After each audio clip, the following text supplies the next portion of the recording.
Assalamualaikum warahmatullahi wabarakatuh. Nama saya Zulfahrudin Rahmawan, NIM 044. Di sini saya akan menjelaskan tentang pendapat Hatta. Ya, langsung saja. Menurut Hatta, kaum klasik itu membuat kesalahan dalam membuat teori, di mana kaum klasik terlalu percaya dengan namanya natural price, yaitu natural price itu yang bisa mengakibatkan keseimbangan harga yang akan berakibat langsung terhadap keseimbangan ekonomi. Tadi itu berujung kepada kemakmuran masyarakat. Muhammad Hatta juga menyatakan bahwa kaum neoklasik itu sama aja dengan kaum klasik. Teorinya itu hanya memperhalus prinsip-prinsip dasar dari kaum klasik dan pemikiran dari si kaum klasik ini. Tetapi masa pemikiran baru dari kaum neoklasik itu sama dari kaum klasik, yaitu sama jeleknya itu sama-sama tidak bisa melepaskan diri dari kesalahan yang pernah diperbuat oleh si kaum klasik ini tersebut, sehingga Muhammad Hatta bertolak belakang dari kedua mazhab tersebut. Selanjutnya akan dilanjutkan oleh teman saya. Assalamualaikum warahmatullahi wabarakatuh. Nama saya Ramzan Fastakim Muhammad Sadri, NIM 2018-013. Kali ini saya akan menjelaskan tentang politik ekonomi. Politik ekonomi adalah politik ekonomi atau kebijakan ekonomi adalah suatu tindakan yang dilakukan oleh pemerintah untuk kemakmuran rakyatnya. Tapi di sini yang akan saya jelaskan ialah politik ekonomi menurut pandangan Bung Hatta. Bagi Hatta, pemerintah mutlak harus berperan dalam perencanaan ekonomi. Kemudian menurut Hatta, negara atau pemerintah harus aktif atau andil dalam politik ekonomi, yaitu siasat untuk mengimplementasikan teori ekonomi secara rasional dan empiris. Kemudian tujuan negara menurut Bung Hatta ialah bukan kapitalis tetapi sosialis, yaitu kebersamaan, bukan individu atau kelompok. Dan sosialis menurut Hatta ini berbeda dengan sosialis komunis. Sosialis komunis menganut paham sosialis komunis, yaitu yang menurut Hatta itu sangat menyengsarakan masyarakat. Tetapi sosialis yang dipandang Hatta ialah sosialis yang religius atau keagamaan, yang pastinya dengan tujuan untuk kemakmuran atau kesejahteraan masyarakat. Nah, selanjutnya politik ekonomi yang berasal dari pemikiran Hatta adalah institusi koperasi yang konsep dasarnya bukan mencari keuntungan yang sebesar-besarnya, melainkan untuk keperluan hidup bersama. Artinya koperasi di sini tidak mencari keuntungan, namun untuk keperluan hidup bersama dalam masyarakat, yaitu membantu masyarakat yang kurang mampu. Contohnya memberikan modal untuk membangun usaha-usaha kecil agar bisa menghidupi kehidupan mereka. Kemudian yang terakhir, elemen pemikiran Hatta tertuju atau terfokus adalah tanggung jawab sosial untuk tujuan pemerataan, keadilan, dan kemakmuran bersama.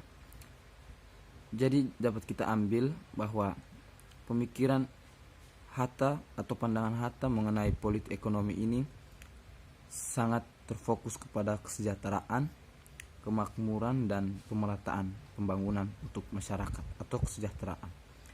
Tidak lain dan tidak menganut paham kapitalis atau liberal. Karena menurut Hatta, paham kapitalis sangat menyengsarakan masyarakat di negara yang sedang berkembang. Ya, jadi mungkin itu saja yang dapat saya sampaikan. Kurang lebihnya saya mohon maaf. Wabillahi taufiq wal hidayah. Wassalamualaikum warahmatullahi wabarakatuh. Assalamualaikum warahmatullahi wabarakatuh. Selamat malam, selamat pagi, selamat siang, salam sejahtera bagi kita semua. pada pertemuan kali ini kita membahas tentang teori ekonomi dan kritik Hatta ya. Saya di sini dengan NIM 032 akan menjelaskan sedikit tentang teori dan kritik Hatta.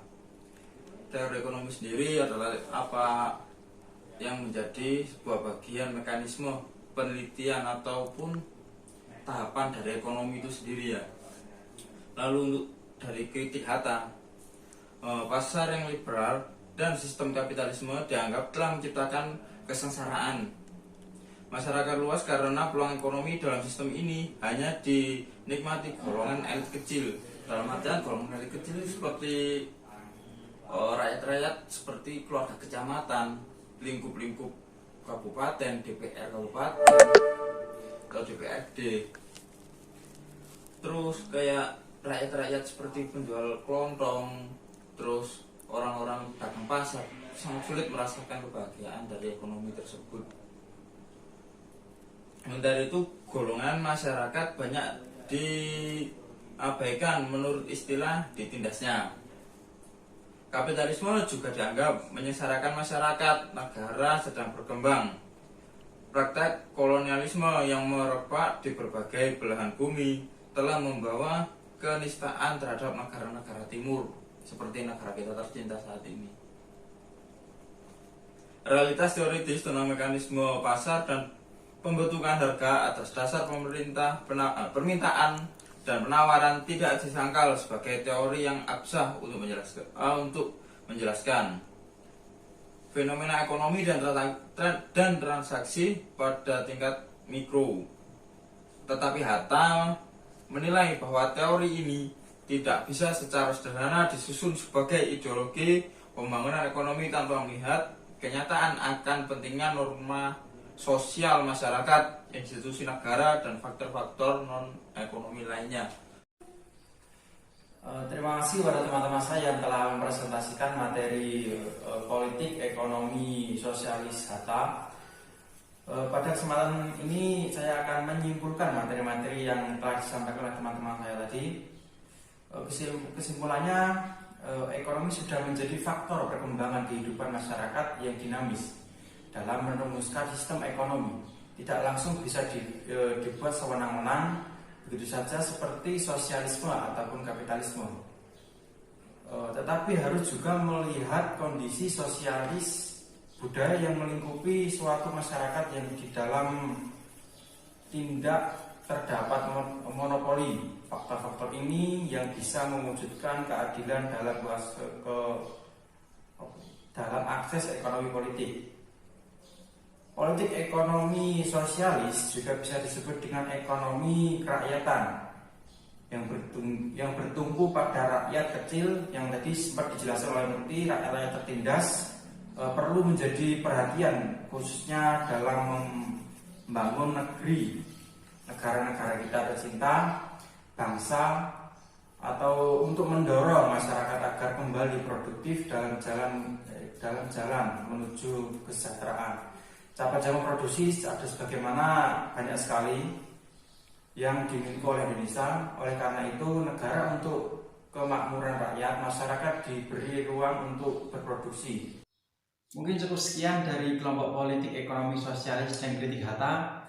Mungkin ini sedikit masukan buat teman-teman semua supaya bisa mudah memahami. Cukup sekian dari kelompok kami. Syukur. Assalamualaikum warahmatullahi wabarakatuh.